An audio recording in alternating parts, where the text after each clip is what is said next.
Welcome to the Samuele Tini Show, where business, innovation, and sustainability converge to drive progress. Are you ready to uncover solutions shaping our future? Let's dive in.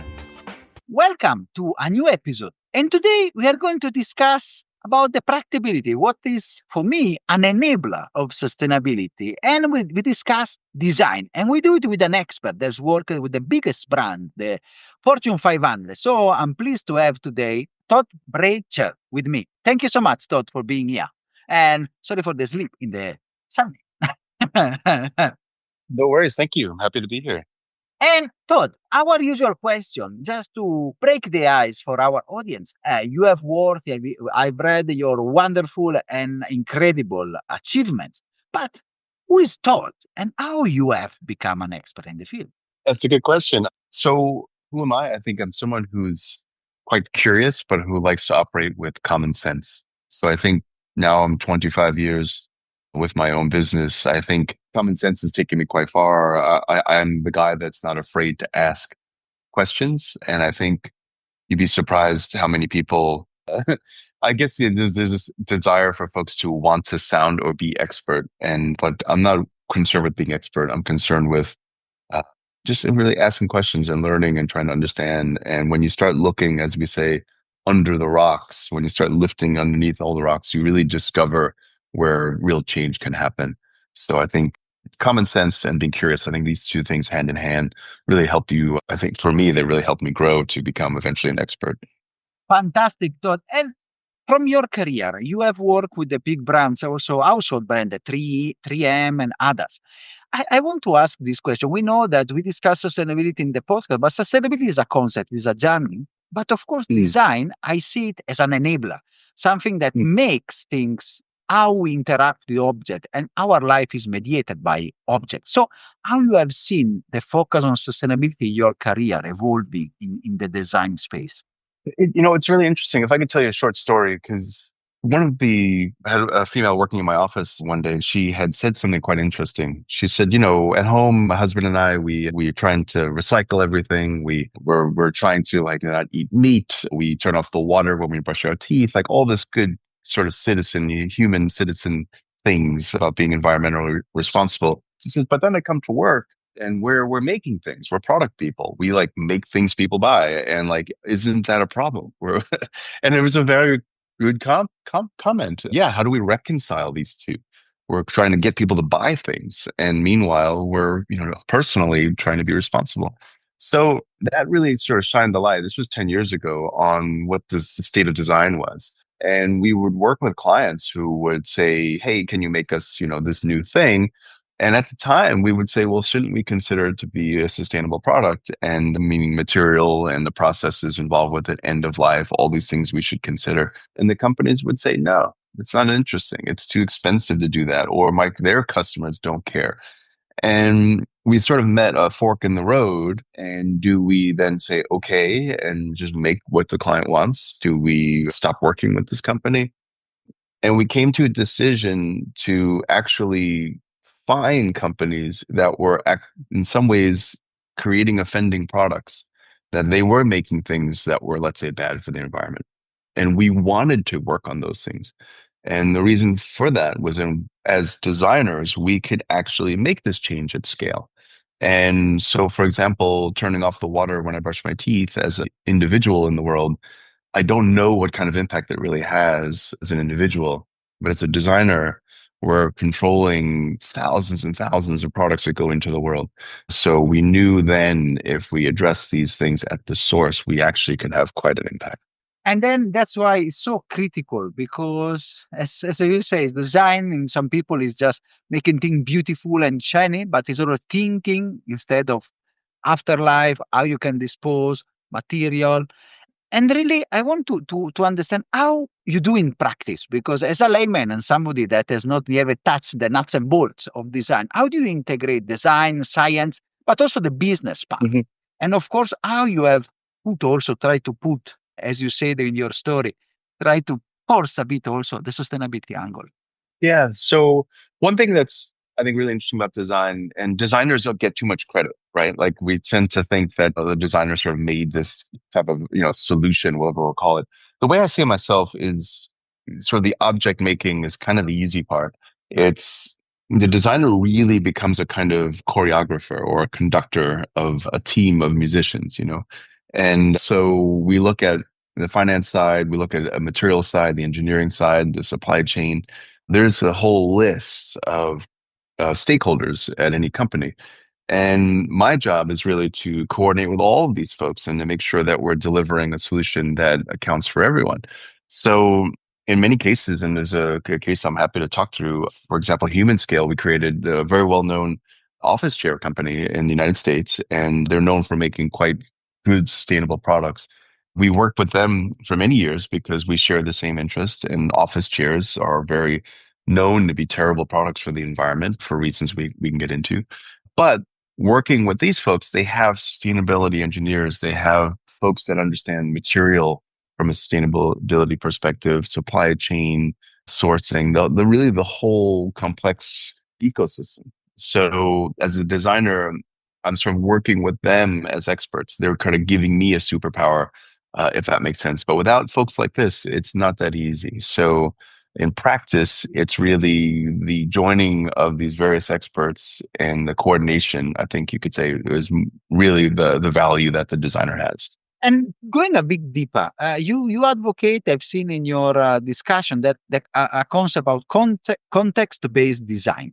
So can you explain a bit what are you discussing with that? And then if you can share some examples on how you have put it in practice. Absolutely. So my sort of layman conversation around context-based design. So what does this really mean? And then we can give you sort of product examples. But if I took you to the park and I say, look at this tree that's in the park, what do you think? If that's the question I ask you, I don't really think you'll say, oh, well, I think the tree has got too many leaves, or the shape of the leaf isn't really great, or it's too green, or I don't think you'll have these types of comments. I think you'll see the tree, I think, and you would say it looks nice, or it's okay, or it's beautiful, or you'll have a kind of acceptance of what it is. And I think that's due to this idea of a context-based result. So the tree is what it is because of the rainfall, because of the sunlight, because of the climate. I mean, you have the long list in nature. It's almost relatively infinite list of factors that shape the tree.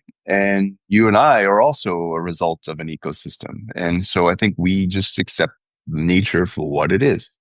However, if I show you the new Tesla or a new design that someone might have made, I think you might say, I don't like the fender, or blue is not my favorite color, or whatever. And I think that's valid because we're looking at an opinion and someone's idea of what they like. And now you can choose if you like it or not. And so for me, context-based design is really about establishing the ecosystem. So a context-based designer, which is what I am, is someone who designs the environment. And by finding out all the governors, all the touch points that is important, let's say making the tree, again, the rainfall and all the things that actually drive the result. And therefore the design, the outcome is kind of inevitable. It just is what it has to be. And it's not about my opinion. The shape of it, the color of it, the material of it is not ever what I just think looks cool or interesting. It has to be this way based on all the factors that we identified. And that's really, to me, the power of context-based design. And also sustainability is one of the components that this thing has to be sustainable, and among other aspects. So to me, it's a really interesting way to take abstraction out of design, to make it fit into the world. So folks that are not design people can relate to it and understand why decisions were made.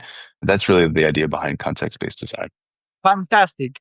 Can you go now a bit deeper? Can you tell us, just understand a bit in practice, how you have done it, and if you can share some examples? Yeah.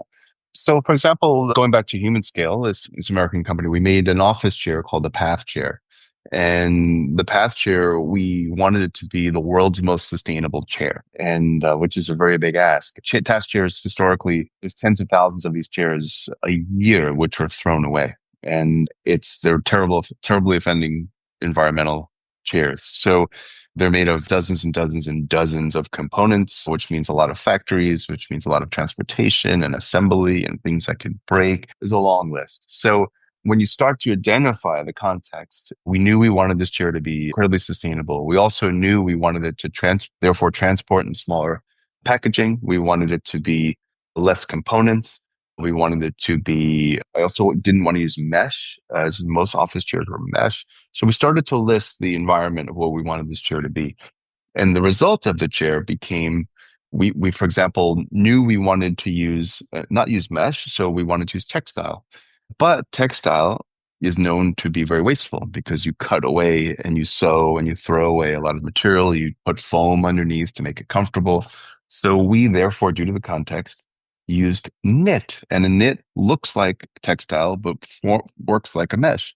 So you end up stretching a knit over a frame, and therefore there's no foam. So it breathes and it performs beautifully. It looks amazing, but it's got all the benefits of the textile, but all the function of the mesh. So we then took away all this material by choosing that. So again, it wasn't a choice because it just looks cool. It was a choice because it solves all these other conditions. We made the chair packed down into just 3 components. So it ships in a very, very shallow box. We use only aluminum, and there's no chrome plated steel in the chair. And the reason for that is because chrome is heavy metal, which is terrible for the environment. And using aluminum, it's recycled, number one. It's recyclable, number two. It's always increasing in value. So even if the chair gets thrown away one day, the aluminum will be extracted from the land. So all these factors to decide over and over, and I can get into the mechanical side of the chair, has helped create this chair, a unique solution that solves for all the conditions to create the world's most sustainable chair. And it's really, thank you for this example, really practical on how going from an idea of what we want to do and then going to the practicality of the problem. This is how you put sustainability, let's say, in practice. It's not just a very far objective, let's say, how I can do it. And we don't often overlook like the office chair, which is sometimes, as you say, terrible and very difficult to recycle. Like I can understand, because when we changed then, it was very difficult also here, especially in Kenya, to find and divide all the parts. And it seems to me that you, in the way you are discussing, approaching, you are trying to push let's say, a design-centric culture in the company. So, starting thinking and working towards that. So how do you ensure that the company, they really start focusing, especially, with the angle of sustainability in such a culture? If I used, again, the sort of tree reference again, if I show you a leaf from the tree, and I think this is what's important, is I look at the leaf of the tree and I don't know if it's beautiful. It doesn't matter. It's the shape it has to be for the tree to be successful, right? And so when I show the chair, in this case, to the client, it's not my opinion. It has to be this way for it to be successful. And so this idea of this context-based approach, it's really a way to help communicate and understand why decisions were made. So once you fully commit to this logic, it's very easy for companies then to integrate it. We find ways of sustainability, not just it if we're smart about it, it doesn't add cost. We're bringing it to the world anyway. And so if we're doing it well, in fact, we could save. And in the case, again, of this chair, to use this example, we reduced components by re-engineering. So we've created the chair that doesn't have knobs, levers, dials, locks, all the things you find on a traditional task chair. We've gotten rid of all of that. And we've engineered a solution that uses your human body weight. So as you recline and use the chair, it adapts to you. And anyone who sits in the chair, it adapts to them. So it's a much more sustainable approach because we're using a lot less componentry than everyone else, things that won't break, things that aren't manufactured and put in the chair. So we've designed a way to reduce that makes it actually more sustainable and a better product against their competitors. So there's different ways. So sustainability is not only just using a recycled material, it's also a way to design to eliminate componentry when you don't need it. Fantastic. And it's really important how you have discussed and put sustainability at the core of your process design. And I want to discuss now the evolution. of design, especially we are living in the age of AI. We are discussing in many episodes the impacts of this transformation. So how do you see your work being impacted, and which are the advantages and the challenges and opportunities for that? So it's interesting. I always used to say when we design these contexts, right, these sort of ecosystems which drive the designs, for 20 years, I've been saying, oh, I wish there was a way to type it into the computer and it would find all the context and then we would just work towards it, right? And it's gotten pretty close now. Now I could essentially speed up the process. So AI for our studio has really done exactly that. It's accelerating the work we do. It's not yet smart. It's just fast. And so we're able to put in our smarts and it can then very quickly move us forward. So until, and I don't know if it's AGI or I don't know what the next phase of AI looks like, but until then, it's making us faster. It's not making us any better, if that makes sense. But I imagine the next phase of AI, when that arrives, we'll have a very different conversation. But right now, right now, it's just making us much, much faster and quicker to iterate through thinking that we couldn't have done in the past. Definitely, especially it's a good help for if somebody is like to say is an expert in the field to understand. It really makes things faster. And how do you see the role of design evolving, especially for the new businesses and the new business context that is emerging?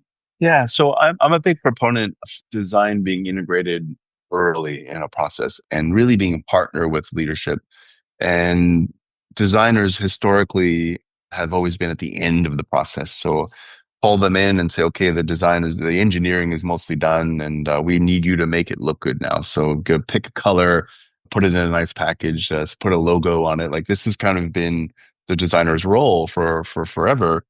And I think that's a mistake because many times I would get design briefs of a thing that's mostly thought through, and I would ask again those very common sense questions like, why do you do this? Like, does the market even care? Have you even asked the market? And these kind of basic questions, and then you find out the answer is no, we don't know, and you think, oh no, so we're advancing a product that is kind of dead on arrival. So when you bring a designer early into the process, these very common sense questions get asked. The designer is the bridge between the market and the business. They're kind of the translator. So it's wise to include this type of mentality in the early part of the process. So I think as businesses, I mean, you see it in Apple computers and you see it even from Tesla and these brands that are much more design forward. They're integrating design early. And I think that's really, really creating the differentiation that we'll see more and more common as we go forward, as the business culture starts to understand how design can unlock value.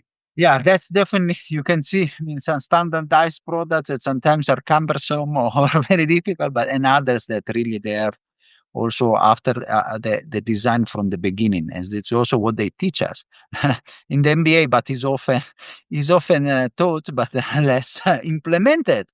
And Exactly. if I can ask a subsequent question on that, which future innovation do you see emerging in the space that can really transform? It's an interesting question. I don't know. I think honestly, I don't know. Maybe there's 100 answers to that, or maybe there's no answer to it. I can't tell. I mean, AI for sure is influencing as a tool, Mhm. and I guess what's a really emerging, I don't know, a scale for me keeps coming up. This isn't really the direct answer for you, but one thing that I often think about is in regards to sustainability. There's a lot of companies do a sustainable, I'm making this up, a wine glass or a sustainable candle holder or something like this. And I say, okay, great. I'm happy that that's sustainable, but they sell 5 of them a year, and I'm not saying they shouldn't be sustainable, but it's has very little impact.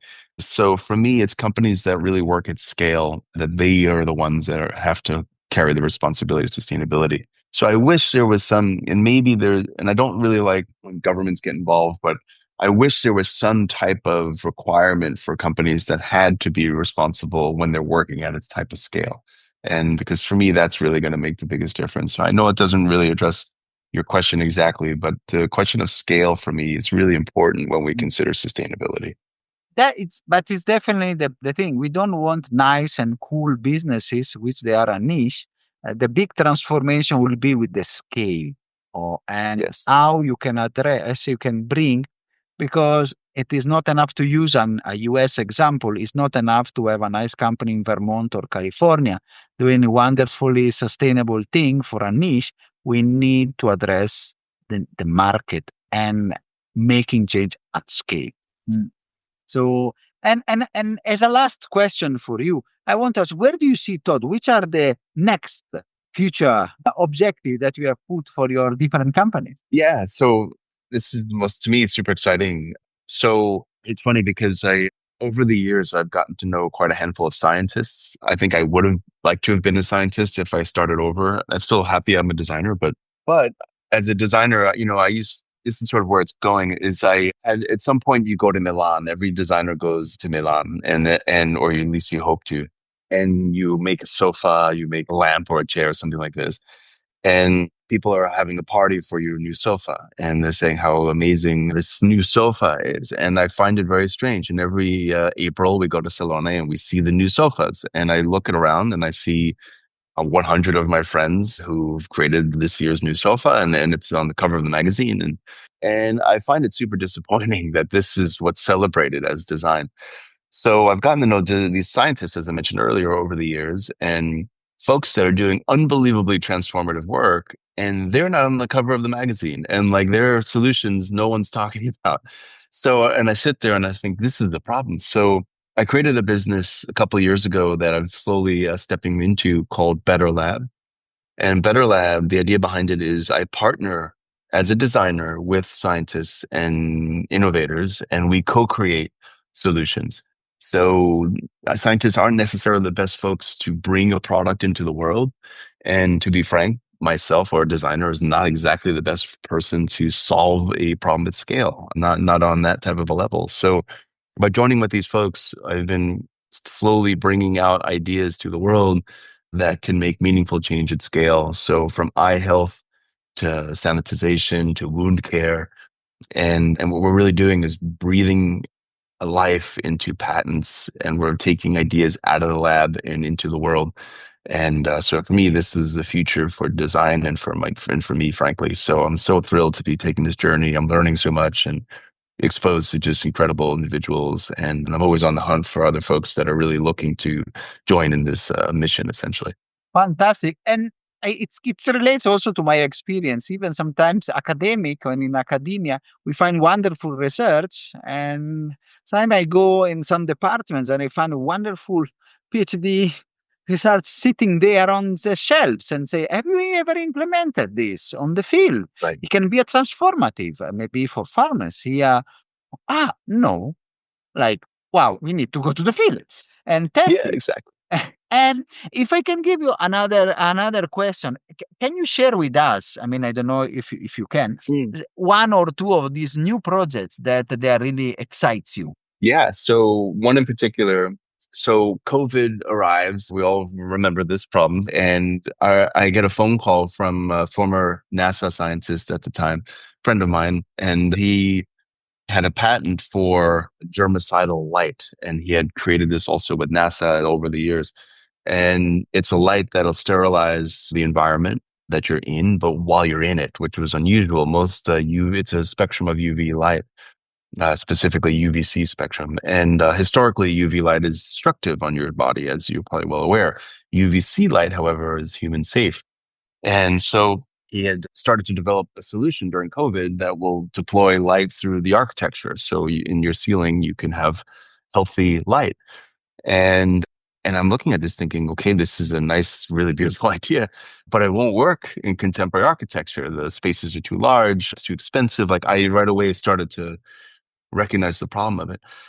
And then in the meantime, at the time, my children were smaller, 5 and 7 years old. And I remember we were walking to the shop and you would put gel sanitizer, if you remember, you'd pump, and you'd put this kind of liquid on your hands. And as a cautious father, I was concerned that they would get COVID. We didn't know what that meant. And so you'd lather your hands in this chemical, and that didn't feel right either. Something about it seemed like what's in this chemical, their little hands, it doesn't seem right. So then I realized, I don't know why it didn't take that big of a leap, but I'm working with this light in one hand and I'm seeing this chemical on the other hand. And I realized, why don't we make a hand sanitizer using this light? And then that also is one of the points of contact where people are they're spreading COVID mostly through hands and of course through air. So we developed now what's called Light Wash, which is a device that you literally can put your hands under, and under 3 seconds you have clean hands. And the upside here from a sustainability perspective is if you're aware, the liquid sanitization market is responsible for 2% of the global carbon footprint. It's unbelievable. The amount of water waste transport, imagine all those heavy bottles of gallons and gallons of sanitizer being transported on trucks, plastic bottle waste, and the expense of it. There's maintenance involved. There's a whole list of problems with the gel sanitizers that this is all eliminated, not just from cost too. We've done a cost estimate of around $30,000 for one of the banks in Midtown Manhattan. It costs them just to keep sanitizer available, $30,000 a year. And whereas our light device eliminates all that at a one-time, very minor cost. So yeah, so this is one example of taking this technology, asking kind of common sense, basic questions. And then as a designer, we're able to bring it together and provide a solution that has really true huge impact at scale. Yeah, no, in the back of my mind, even hospitals, they can use it because that is one of the public health usually spreads of diseases, not just COVID, but we know That's that right. especially here, we have a lot of diseases which are spread with contact. That's Hospitals, exactly right. we know that in hospitals, the doctors were or they still are responsible for spreading disease from one patient to another. Just forgetting the 100%. simple hand wash. So it's really an important part, and it saves also a lot of money. And it's those are the things that really put together academia and research into life. And it's quite interesting. Do you want to share another one before we close? Sure. Because it's Sure. quite One more interesting to have this practical hands-on. Yeah, no, of course. And one other one that I find really beautiful is this same gentleman with the UVC light. I was having a coffee with him actually before COVID or a beer or something. And I asked him, what are your greatest fears as a scientist? And this was in like 2015 or something. And he said pandemic. And I remember thinking, okay, he's a bit paranoid maybe, And so at some point I kind of laughed it off, but he also said eye health. I'm so sorry so he also said eye health. And I said, okay, well, how is eye health a concern?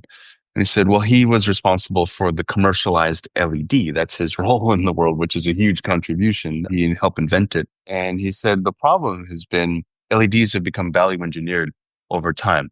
So the full spectrum of light is no longer there. So now from various parts of the world, LED is just the visible spectrum, which is very efficient. So therefore you get much better cost out of it, energy use out of it, life of the LED, all that's great. But he says it'll have a human impact. And sure enough, he's right. The World Health Organization has identified that myopia is now an emerging epidemic, that half of the globe will be myopic by 2050. And myopia is essentially the eye is not fully formed. And what's happening is children are spending more time in front of screens. They're indoor time as opposed to outdoor playtime. So screen time is replacing outdoor time. And so it's absolutely causing a catastrophic effect. The human eye is not getting fully stimulated by daylight, by full spectrum light. So all this being said, we created now it's kind of a dual thing. One is just go outside. So we've created a little pin that we can give away to kids that changes color when you've had enough outdoor time. Just give them away. Go outside. Interestingly enough, it's a problem in first world nations. So it's mostly an issue in the United States. In China, it's a problem, but it's not a problem in developing nations or in rural parts of the world where folks are outside. So kind of an interesting situation. So we've created this pin, but we've also created a pair of glasses. Since myopia is a condition that kids have a problem with their eyesight, the glasses have embedded in the frame a glow in the dark material. So it's not something you plug in. There's no charging. It's not an electronic. It's a very simple material that as they go outside to walk to school, it charges passively and it sends the right spectrum of light right back into the eyes over a duration of time. So they're getting kind of daylight delivered to their eyes even while they're inside, and it costs us a few pennies. So it's very affordable. And so like this type of solution is really, really important and it actually reverses the condition of myopia, which we're really thrilled with. Today exists like hard contact lenses to reshape your eye. There's chemicals you can put in your eye that only slow down the progress of myopia, but our solution actually reverses it, or just going outside reverses it. And from my, as again, not a science observation, I have noticed every time I go back to Europe, I see more and more people with glasses. So why here in Canada I hardly see, not elderly people, of course, or people that stays in offices a long time. So showcasing that we are catching up in those very bad diseases That's right. thanks to the screen time and smartphone penetration. So it's such an interesting part, and again, a small device that is embedded in the glass, which not cost a lot. It really can save life, really improve also quality of life for children. It's such an interesting. Are you already at scale, or which are they? Is already No, we're not. So how Better Lab is created is the last thing I want to do. So scale is important to me. Yeah. So the last thing I want to do is manufacture these myself, have them in my so-called garage and kind of trying to move them. I think that's a mistake. So we're trying to partner with companies that have the ability. So it might even be an educational platform that have already access to children. And so it's really, we're operating with a B Corp mentality, and we're trying to get our ideas and our solutions to folks who actually can distribute and get them into the right hands. Fantastic, because as I said, for every solution, that scale, it's really important. How many people you can impact, and that is also makes a huge difference. That's right. So Todd, as very last, I know I said it many times, but what message do you want to leave to our audience that is listening to you all over the world? Yeah, I think what's interesting is when we use this word design, I think people tend to think other people make the solution, or designers are trained and they're responsible for making everything around us. But the more I'm in it, the more I realize like everyone's a designer. And I think it sounds sort of silly in some ways, but it's true. And you look at my kids who are now 10 and 9, and they're designers. Like what makes them any different than I am? A designer is someone that's can observe and I think provide a meaningful solution. And the only difference I have is expertise with manufacturing, and that's easy to find. So it's, to me, the hardest thing is to have the observation linked to a solution. And I think that's really powerful when a human or any one of us can make that link. To me, you're now a designer. And I really invite folks to look at our world that way, and how can we help improve our world. So it's been a fantastic episode. We started with the theory, and then we went to the practicality with really tangible products and solutions that can really make a difference and impacting life where matter more, especially with humans. And so I'm really pleased and it has been an honor having you. Thank you. It's really been a pleasure. I enjoyed it. Thank you. Are you satisfied after this wonderful episode? Let's continue together our sustainability journey.